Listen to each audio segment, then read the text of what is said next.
Olá, boa tarde, amigos telespectadores da TV Cultura Litoral. Começa agora uma nova edição do Opinião que recebe hoje o nosso comentarista, o advogado Roberto Mohamed Amin Júnior. Boa tarde, Roberto. Prazer em recebê-lo. Boa tarde, Chico. Muito bem, Roberto. Hoje nós vamos começar o programa apresentando um VT, uma manifestação do colega jornalista Otávio Guedes, da Globo News, a respeito de um dos temas polêmicos do momento e que, enfim, temos que tratar, que é a questão do bebê reborn. São aquelas bonecas que parecem um bebê de verdade e que mereceram um comentário muito bem-humorado de Otávio Guedes. Vamos ver, por favor. Porque é lógico que uma pessoa que chega, se é que isto não é apenas uma embromação de rede social para ganhar seguidor, chega no hospital dizendo que meu bebê está com febre, tem que ligar para o psiquiatra. Não tem, entendeu? Não precisa ler, liga para o psiquiatra. A pessoa não está bem. Ó, levando uma boneca para se medicar, ó, fim da picada. Então eu acredito que a Câmara está apenas reagindo a uma brincadeira, uma coisa de internet, muita gente ganhando, querendo seguidor, vivendo com esse negócio de reborn. Não sei a métrica de que isso está acontecendo na vida real, não conheço. Aliás, eu nunca vi ninguém com bebê reborn.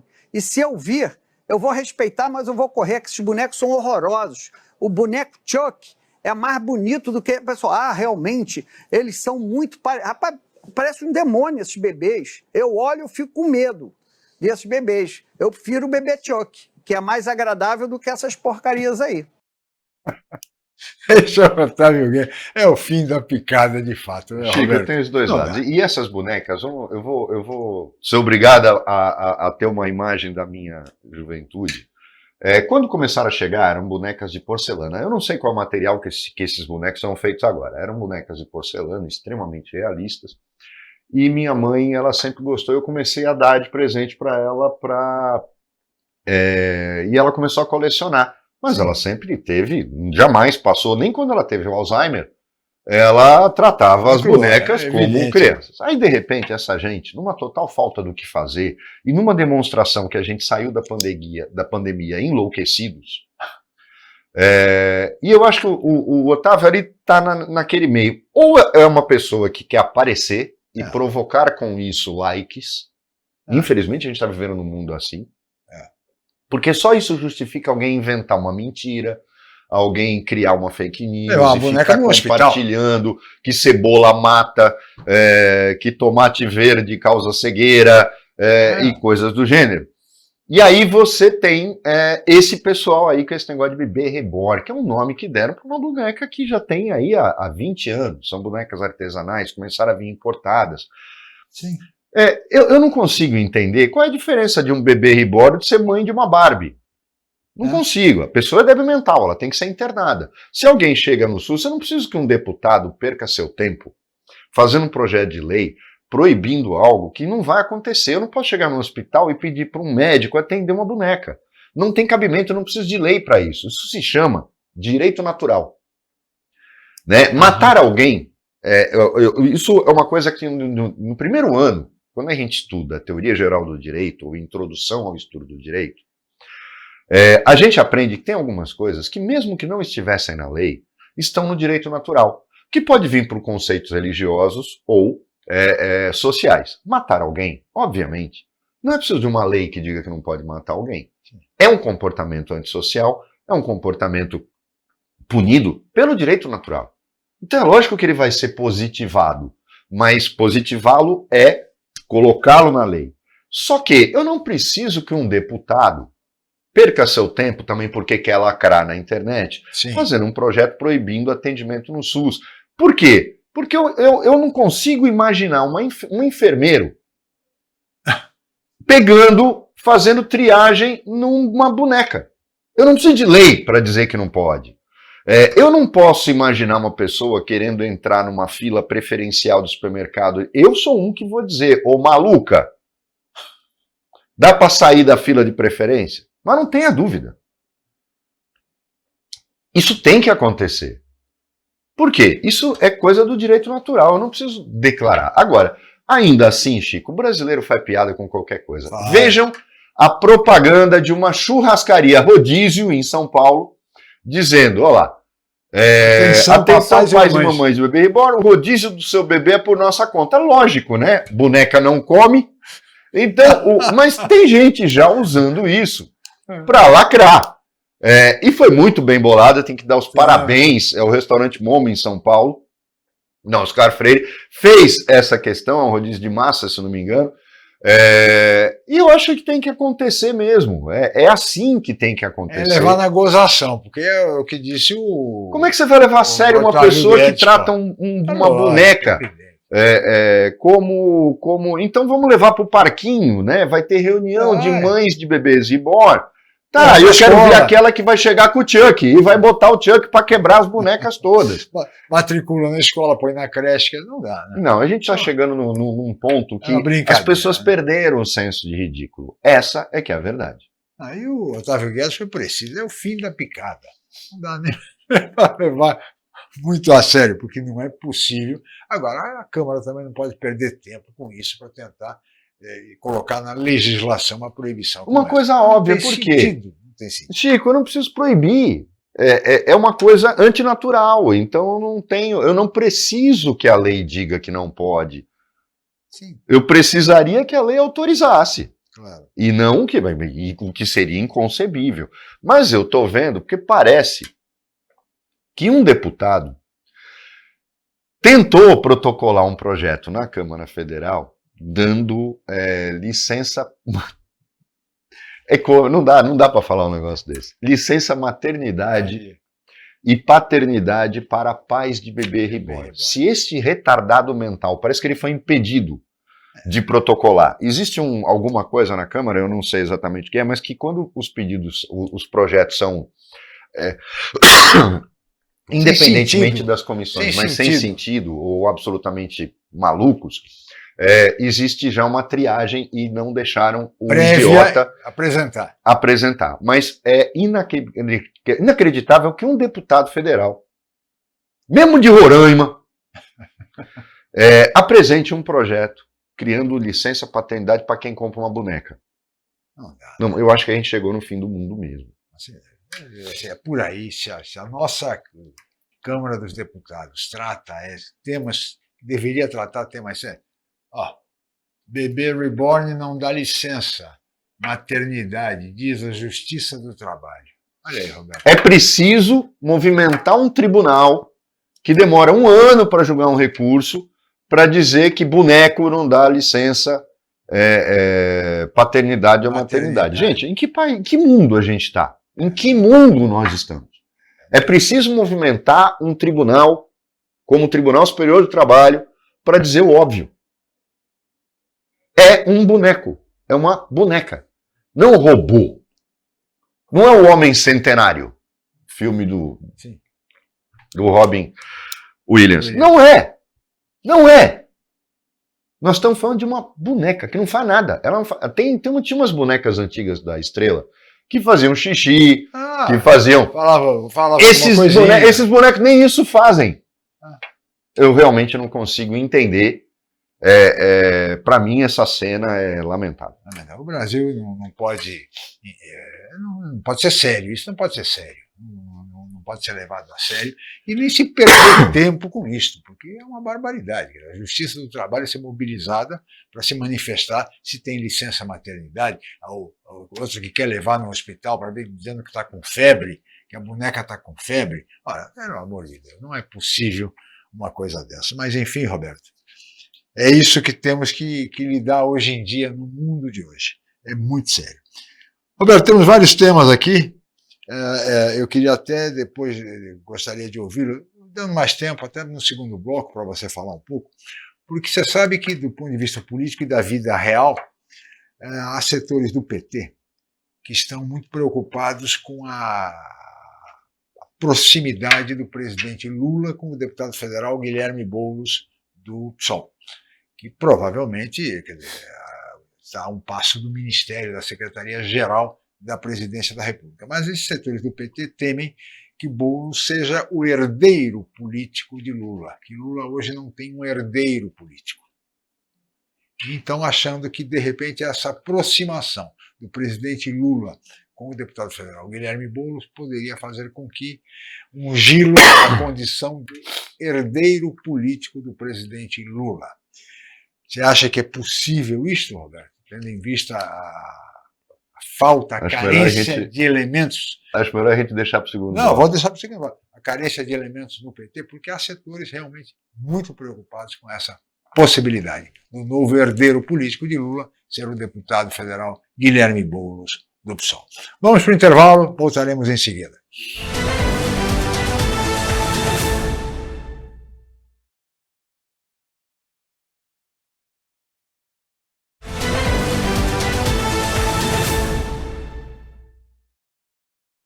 Muito bem, estamos de volta com a opinião que recebe hoje o comentarista do programa, o advogado Roberto Mohamed.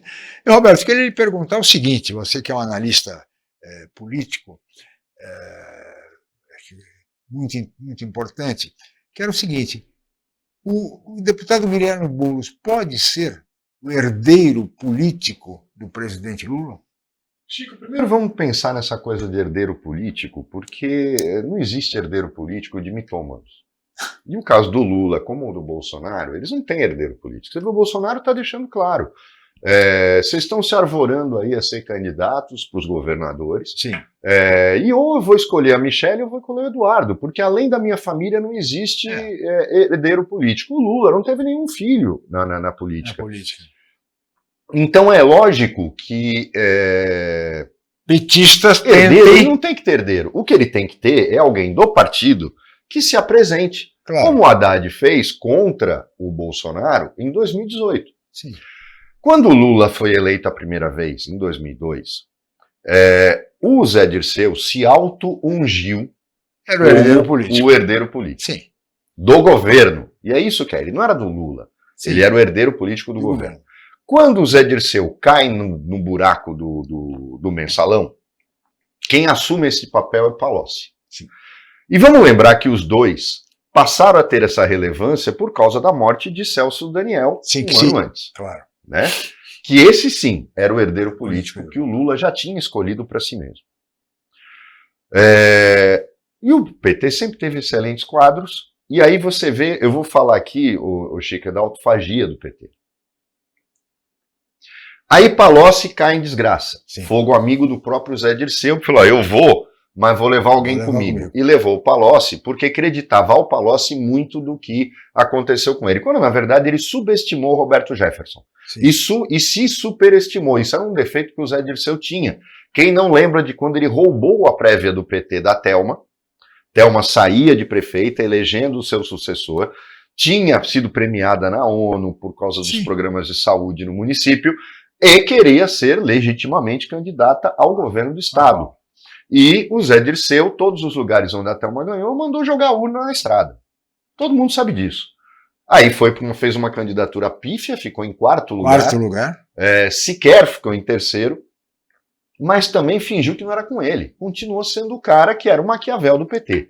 Quando toda essa estrutura se desmancha, o Lula ficou com uma falta de opções absurda. E ungiu a Dilma, que era a menos qualificada para ser sua sucessora política, e ele tinha outros nomes. Aí é que eu vou chegar. O PT, ele destrói lideranças que são muito boas. Eu vou dar um nó. Todo mundo fala do Fernando Haddad e tal, e eles criticam porque... Mas ele é um PT que conversa com toda a sociedade. Claro. Mas existe um quadro no PT paulista que eu não me conformo, Chico. Abandonado pelo PT.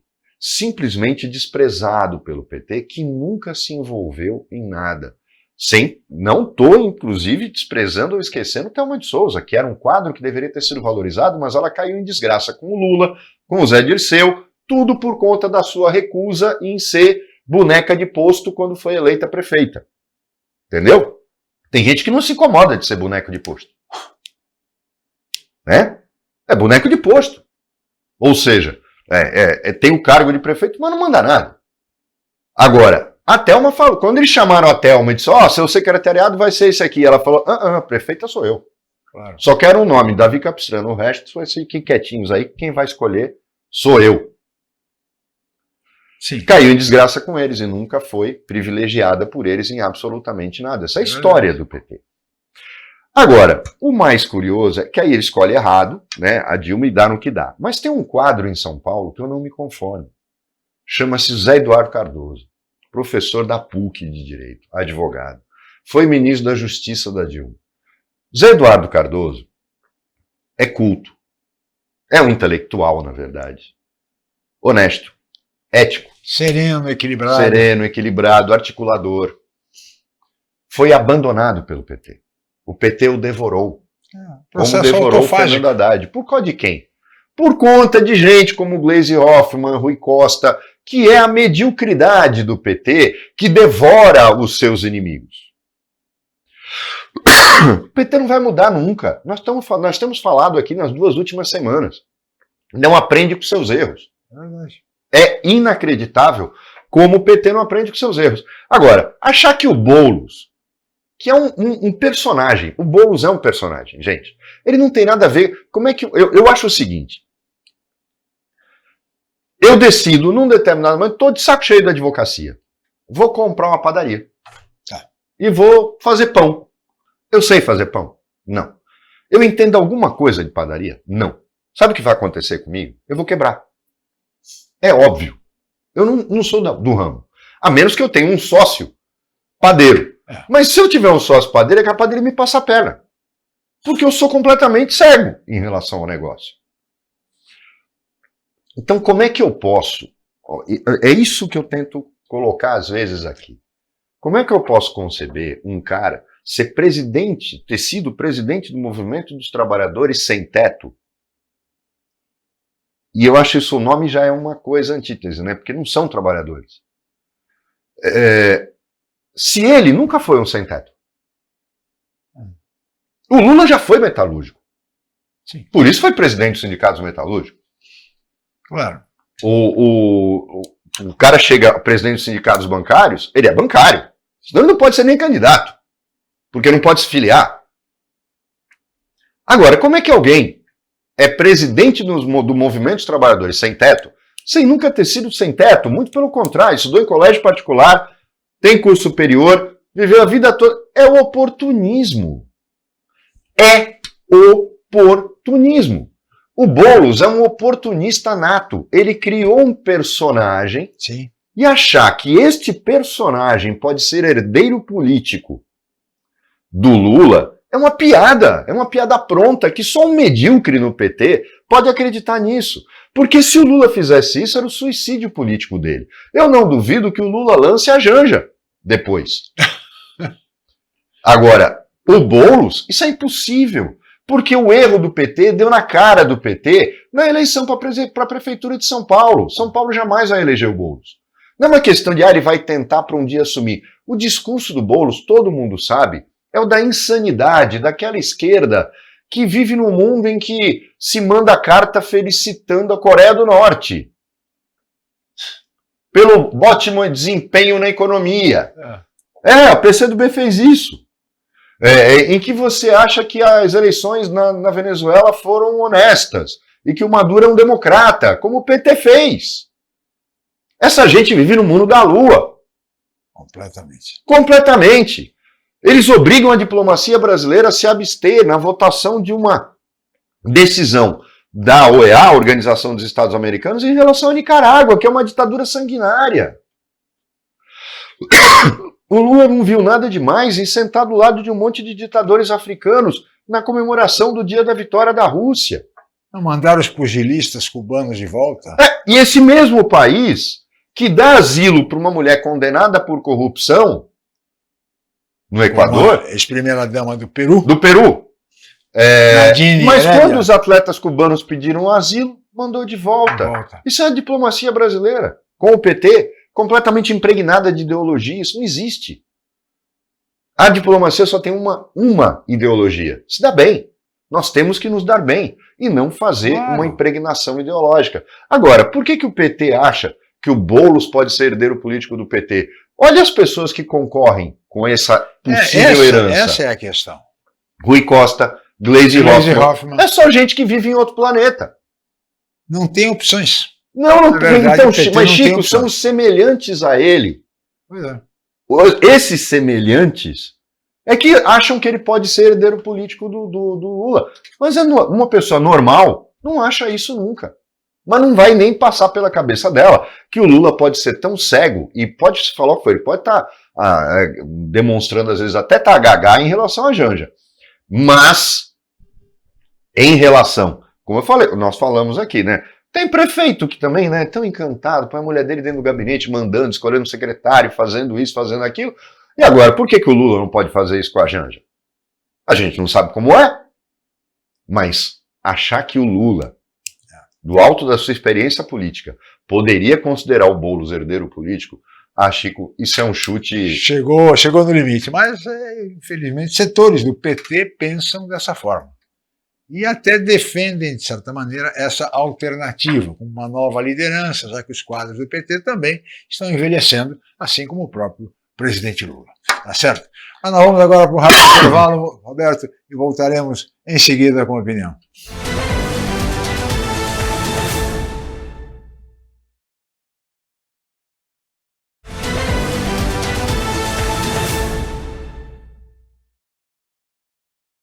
Muito bem, estamos de volta com a opinião que recebe hoje o comentarista do programa, o advogado Roberto Mohamed.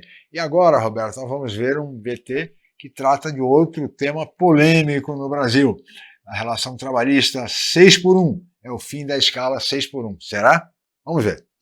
No encontro no Palácio do Planalto, o ministro Márcio Macedo recebeu a proposta do plebiscito, que além do fim da escala 6x1, também pretende consultar a população sobre a taxação de super ricos para compensar a isenção do imposto de renda de quem ganha até R$5 mil por mês.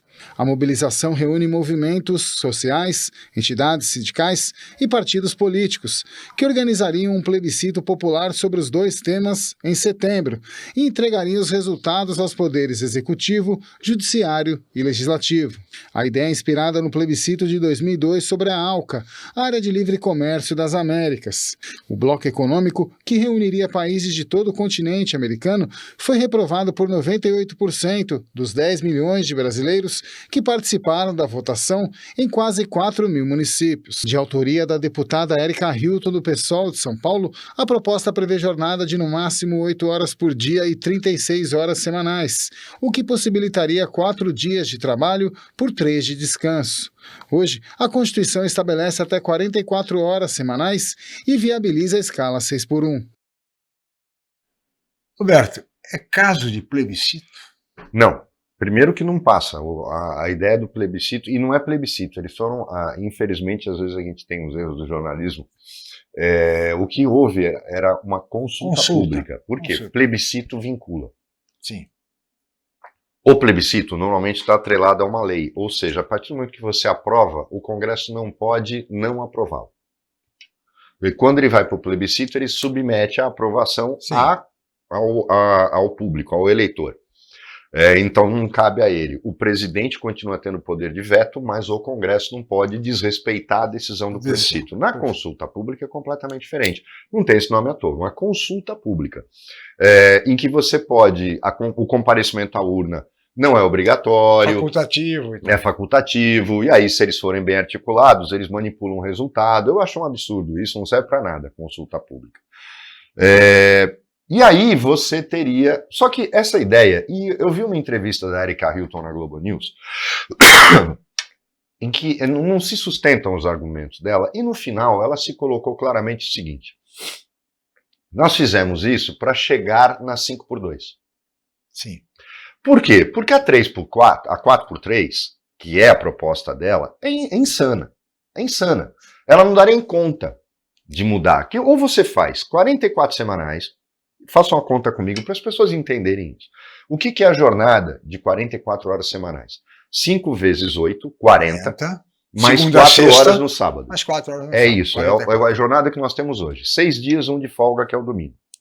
Se você trabalha no domingo, você tem que ter uma folga durante a semana e tem que, no mês, necessariamente folgar 2 domingos. Isso é a grosso modo. Quem trabalha 6 horas, caso dos bancários, por exemplo, a jornada é de 36 horas. 5 vezes 6, 30. 30. Mais 6. Mais 6, porque é a 6x1. 36. Isso é desculpem, eu coloquei bancários, nesse caso não é o bancário, nesse caso é hospital, serviços em que você não pode ter interrupção de trabalho, por exemplo, não fecha para almoço. Então você não consegue fazer a jornada de 8 horas. Você faz a de 6 para ter justamente 12 horas de funcionamento. Um supermercado que não fecha para almoço, uma farmácia, são esse tipo de negócios. É o de 36 horas, 6 dias da semana, 6 horas de trabalho. São negócios que não fecham. Às vezes você tem jornadas de 8 em negócios que não fecham porque você tem uma escala de almoço e, lembrando as pessoas que não sabem, 2 horas de almoço não é obrigatório, é até 2 horas de almoço. Você pode estipular no seu negócio a jornada de 1 hora ou 1h30 de almoço. Isso é a vontade do empregador. A lei autoriza a fazer. Normalmente 1 hora, aquelas empresas que têm refeitório, que tem onde o funcionário fazer o almoço. Então é assim que a coisa funciona. O que a deputada Erika Hilton quer, eu não sou contra. Sinceramente, essa discussão das 40 horas semanais, ou seja, de segunda a sexta, o trabalho no sábado seria remunerado de forma extraordinária, é uma proposta que o PT defende desde a sua fundação. Desde a sua fundação. Então, não é algo novo. E eu não acho que é algo impraticável. A jornada dos bancos, que é de 30 horas, já não prevê o trabalho no sábado. No sábado, claro. Minha empresa não trabalha sábado. Tem uma série de outras empresas que não trabalham ao sábado, já seguem a jornada de 40 horas semanais e ela não afetaria em muita coisa. Quais seriam os setores mais afetados pela jornada de 40 horas semanais ou 5x2? Que eu acho absolutamente justa. Não teria mais discussão. Em vez de ficar brigando pelo impossível, vamos discutir o possível. O comércio é o único ramo, e aí, hotéis, comércio, turismo e comércio. Ele teria esse problema. Mas não é um problema. Você cria uma vaga a mais. Você vai pagar o teu funcionário 1 hora extra. Aí sim, pode gerar emprego? Pode gerar emprego. A gente está falando de lojas de shopping, lojas de rua, que vão abrir no sábado, mas não mataria a economia, não seria um choque. Absurdo é você propor uma jornada como essa do 6x1. O problema não é que é contra o 6x1 criando o 5x2, ele fala o 4x3. 4x3. Gente, é trabalhar de segunda a quinta. Aí não dá. Num país que tem um índice de produtividade, o pior é os discursos, essas mentiras. O Brasil tem alta produtividade, o Brasil tem uma produtividade péssima. A gente trouxe aqui um empresário que é sócio de uma fábrica no Japão, um brasileiro, o Roberto Luiz, e ele disse aqui, falou, o trabalhador chinês, que ele entra às 8 e sai às 18, às 8 ele está na mesa dele trabalhando. O brasileiro bate o ponto às 8, vai tomar café, vai no banheiro, vai ler o jornal. Às 9 ele senta na estação de trabalho dele para começar a trabalhar. 1 hora foi pro saco. É assim que funciona. Nossa produtividade é horrorosa. É injustificável que um país como o nosso pretenda diminuir jornada de trabalho. Quando você fala que a Alemanha abriu mão de um turno para gerar mais emprego, gente, é diferente. Você está falando de uma economia que é a maior economia da Europa. Agora, no Brasil, a gente precisa trabalhar, gente. Já basta a quantidade absurda e injustificável de feriados que nós temos. Sim. É absurdo, com feriados municipais, feriados estaduais. Os pontos facultativos. Feriados religiosos, ponto facultativo. A Justiça Federal, a Semana Santa dela começa na quarta-feira por lei, Chico. Até hoje eu não entendi a justificativa. Só Sexta-feira Santa que é feriado religioso, que é inconcebível num país laico. Mas, além da quinta, na Justiça Federal, a quarta também é feriado. Eu nunca entendi o porquê disso. E está na lei que criou a Justiça Federal. Isso é um absurdo. Em 67. Olhem só o absurdo do país que a gente vive. Aí querem diminuir jornada de trabalho. Olha, eu não consigo conceber nada disso. 4x3 realmente seria demais. Quer dizer, a semana iria até quinta-feira, segunda, terça, quarta, quinta, e aí emenda a sexta, o sábado, o domingo, e está tudo bem. 4x3, que é, na verdade, a proposta.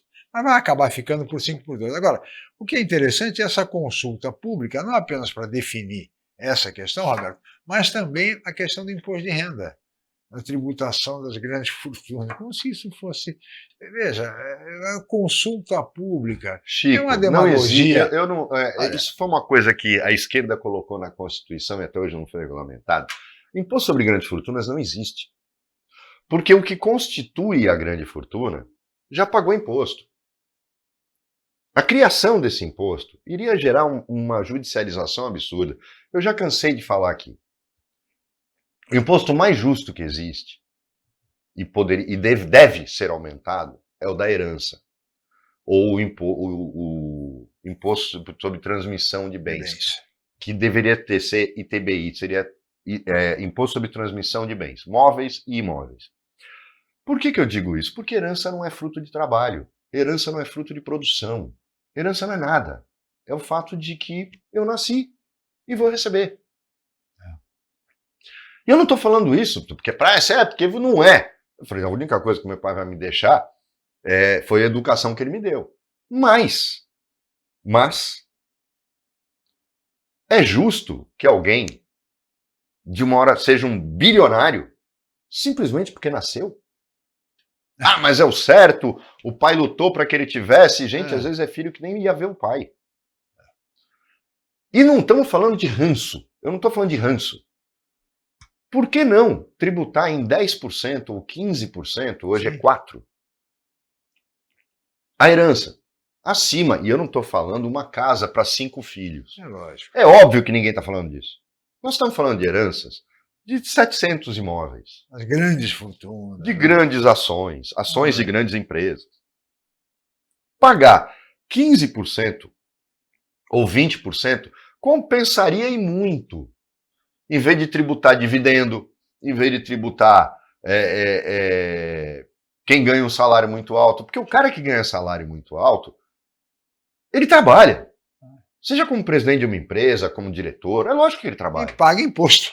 E já paga imposto, e não é fácil. Agora, o imposto sobre herança seria a forma mais justa de fazer justiça social e justiça tributária. Mas nesse país, a última coisa que a gente vê o Congresso se preocupando é com justiça. Até porque quase todos eles estão enrolados nesta figura. Vamos para um rápido intervalo, Roberto. Voltaremos em seguida com a opinião.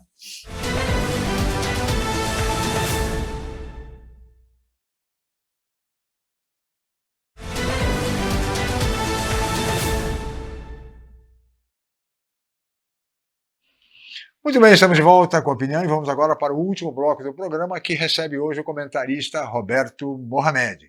Eu vou chamar agora, Roberto, um VT falando de política, do novo mapa político do Brasil, e inclusive a possibilidade do fim de um partido tradicional como o PSDB. Vamos ver. Um dos partidos mais tradicionais do Brasil pode estar com os dias contados.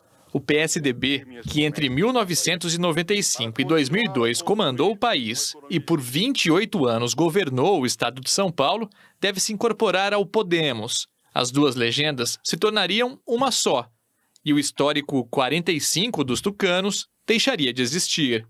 É um movimento que tem se tornado comum nos últimos 10 anos. Nesse período, o número de partidos políticos diminuiu 20%.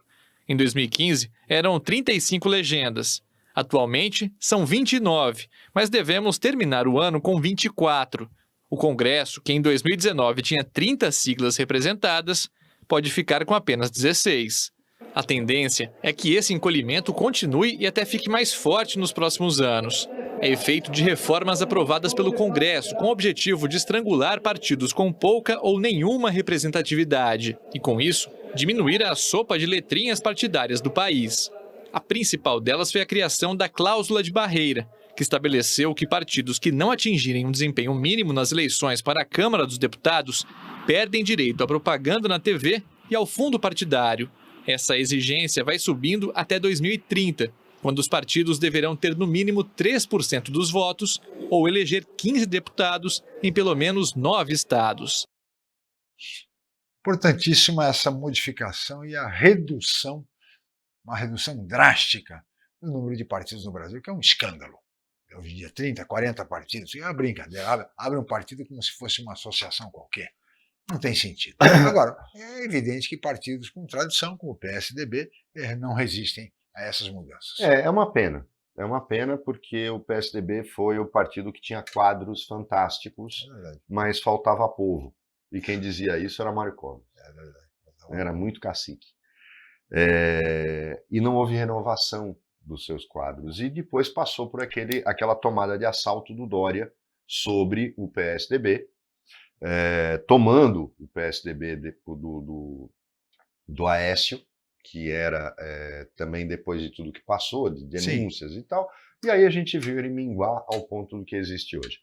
Mas, essa fusão com o Podemos é inexplicável. Né? O Podemos é nada, é o partido da Renata Abreu. Partido que tem dono. Mas,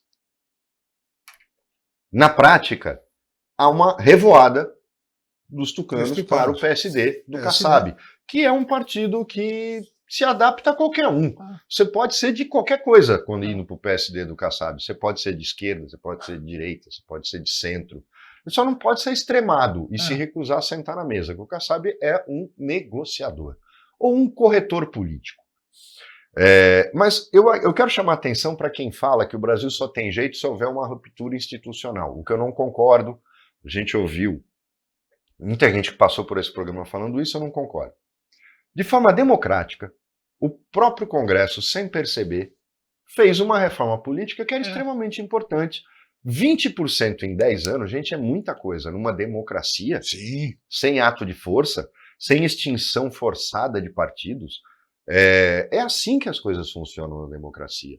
Como é que a gente avalia? Como é que a gente evolui na classe política? Escolhendo em quem a gente vota. É devagar? É devagar. Vai demorar? Vai demorar. Mas, às vezes, a própria arrogância e prepotência de grupos políticos que se instalam em prefeituras, que se instalam em governos estaduais, o desgaste faz com que haja uma renovação. Olha em São Paulo, 28 anos na mão de um único partido. O que aconteceu? Entregou para quem nem paulista é. O governador de São Paulo é carioca. Foi o desgaste do PSDB, não foi a força política do Bolsonaro. Foi o fato de que ninguém queria mais o PSDB. E como o PT, na verdade, vamos restabelecer a verdade, Chico, o PSDB nem tinha candidato, porque o Rodrigo Garcia tem a origem dele lá no PDS, depois PFL, aí a dobradinha Rodrigo com Garcia foi para o PSDB por um acordo com o Dória para ele se filiar. Rodrigo Garcia nunca foi tucano, como o Dória não era tucano. Os tucanos abriram mão de estar no poder. Os tucanos abriram mão de estar no governo. Na verdade, a dinastia do PSDB acabou quando o Dória toma posse. E aí ele se encarregou de destruir o PSDB. Então, existem coisas que a gente tem que... São verdades que a gente tem que se restabelecer. O PSDB já tinha acabado bem antes. Por quê? Quando o PT ganhou a eleição, o PSDB se viu diante de um dilema. Ele não sabia ser oposição. Não sabia. Nem ele, nem o PFL. Então, o PFL acabou antes e e acabou definitivamente, porque virou Democratas, o Democratas se fundiu e formou a União Brasil, que vai se fundir de novo. E a União Brasil vai se tornando o grande partido. É o centrão absoluto, substituindo aquela sopa de letrinhas de PTB, mas olha, a União Brasil e o PSD do Kassab estão lutando por mais espaço no governo. Querem mais cargos. Mas, Chico, ainda bem. Uma briga. Eu prefiro eles do que essas coisas do PT que o PT coloca lá. Era melhor abrir mão de tudo. Né? Porque são partidos que, pelo menos, têm algum tipo de quadro positivo. O PT não tem. Porque ele matou seus maiores quadros. Tirando, olhem bem a condução da máquina econômica do governo. O que é PT? PT é Rui Costa. PT é Gleisi Hoffmann. É o Camilo Santana. Meu Deus do céu, esse homem é o pior ministro da educação que já teve. Não, os 3 primeiros do Bolsonaro, aqueles antes do Weintraub, eram bem piores. Mas, no caso do Camilo Santana, a gestão dele é pífia. E esperava-se muito até por ser do Ceará, que é uma referência mas na educação. É pífia, é lamentável a postura dele. Aí, Chico, entra aquela história. Às vezes o cara é secretário de educação Só que o corpo técnico que ele tem é que é responsável pela revolução que provoca. Claro. É mais ou menos o seguinte, você coloca uma besta numa secretaria de saúde. O cara é bom de discurso, fala, não diz nada, como todo advogado. Mas aí você coloca uma besta na secretaria de saúde. Mas o corpo técnico desta secretaria é bom, de gente concursada, gente que exerce bem seu papel. O que vai acontecer? A máquina vai funcionar.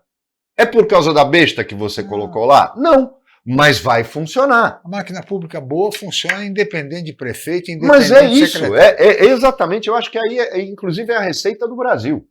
Né? Quando a gente fala, o Brasil não cai no buraco, o Brasil não cai no buraco porque é maior que ele. Sim. Mas é a máquina que faz o Brasil andar. E a máquina, ela é tão forte que ela derruba até o cara se ele começar a botar a manguinha de fora. Sim. Então, é preciso entender que quando a gente está falando de máquina pública, ela anda sozinha. O PSDB não aprendeu essa lição. O problema do PSDB foi ter menosprezado a política de segurança pública, sim, alterando toda uma política de segurança pública, não a do Montoro, Quércia Fleury, aquela iniciada com Mário Covas, que entrega para a Igreja Católica a Secretaria de Segurança Pública. Para quem não sabe, começa aí o erro. O Mário tinha um grave problema. Isso me foi relatado por tucanos muito próximos a ele. Mário Covas odiava a polícia, principalmente a PM. Por conta de uma história, de uma trajetória. Mário Covas foi perseguido durante a ditadura, caçado e tal. Ele tinha uma visão desta forma, que ele mesmo reconheceu o erro quando se afastou para ser internado e se reuniu com o comando da PM, que fazia a sua segurança no palácio. Para mim, esse foi um dos maiores políticos, um dos maiores estadistas desse país, sem sombra de dúvida. Muito mais que Fernando Henrique, mas que ainda assim foi o último presidente que nós tivemos que sabia exatamente o que era ser presidente da República. Tinha noção do cargo. Né? E a gente vive hoje um momento em que falta esse tipo de político. É lamentável, é triste ver o PSDB acabando. E acaba o PSDB, e a Câmara ainda coloca mais 18 deputados. Fisiológicos. Que vai para 530. Mas olha, Chico, eu acho que vai cair. Vai cair, né? Eu acho que isso cai. Porque quando o Supremo disse, olhem só, o Supremo falou, vai readequar, ou seja, tirar deputado do Rio, sim, tirar deputado de outros estados, para aumentar as outras bancadas. O que eles fazem? Desconsideram a diminuição de bancada, para não cortar ninguém, porque o Rio disse que ia se rebelar, e aí só cria cargo. O Supremo vai dizer, para tudo, volta lá, você tem que fazer a readequação que está na Constituição. Aumentar o número de deputados é inconstitucional. Eu tenho certeza que isso cai no Supremo, desde que o Gilmar Mendes não seja o relator. Porque dos atuais 513 passaríamos para 531 deputados, mais 6 bilhões e São mais 18 vagabundos. Olha, eu sou contra isso totalmente. Muito sério, muito sério. E nessa mudança, de repente, vamos ver como é que o Supremo se posiciona em relação a essa A única coisa que a gente ainda tem uma preocupação, e é uma preocupação local, é aquela pergunta, né, mais ou menos como onde está o Oli? Para onde vai PAB com esta reforma? Né? Eu tenho certeza que na janela a gente vai saber. Mas para onde será que vai PAB? Fica, portanto, a pergunta. A quem aposte no PSD? Eu aposto no PSD. Kassab. Não sei se vou ganhar. Eu também aposto. Mas acho que não seria uma boa escolha, Chico. Mas enfim, cada um sabe o que faz. Muito bem, Roberto. Nós teríamos muito mais a conversar, senhores, mas nós temos limitações de tempo e vamos chegando ao final. Queria agradecer muito a participação do Roberto Mohamed no programa e especialmente a você, meu amigo telespectador, amiga telespectadora, pela audiência qualificada de sempre. Nós estaremos de volta na segunda-feira em mais uma edição. Muito obrigado e até lá.